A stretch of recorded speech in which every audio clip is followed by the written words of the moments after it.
एक बार की बात है, एक घने जंगल में एक कौवा और एक खरगोश रहते थे।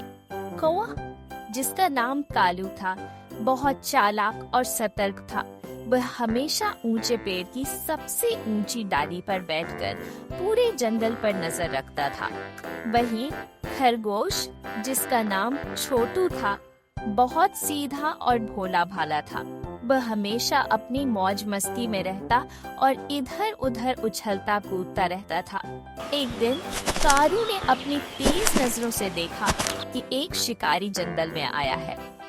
वह जाल बिछा रहा था और शिकार की तलाश में था। कालू ने तुरंत सोचा कि उसे छोटू को चेतावनी देनी चाहिए, लेकिन छोटू अपनी ही धुन में था, गाजर खा रहा था और जोर जोर से हंस रहा था।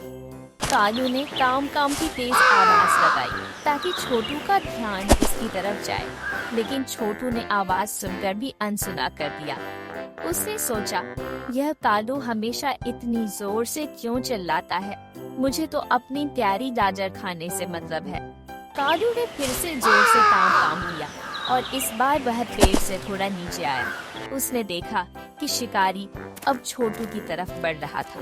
अब कालू को लगा कि उसे कुछ और करना होगा।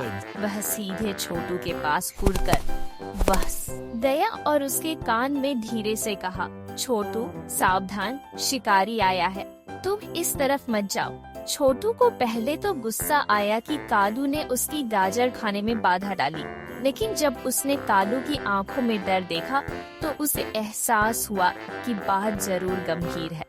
उसे तुरंत कालू की बात मानी और दूसरी दिशा में भाग गया। शिकारी ने बहुत कोशिश की, लेकिन छोटू उसके जाल में नहीं फंसा। शिकारी निराश होकर जंगल से चला गया। जब शिकारी चला गया तो छोटू ने राहत की सांस ली। वह वापस कालू के पास आया और उसे धन्यवाद दिया। छोटू ने कहा, कालू भैया, मुझे माफ कर दो, मैंने तुम्हारी बात नहीं मानी थी।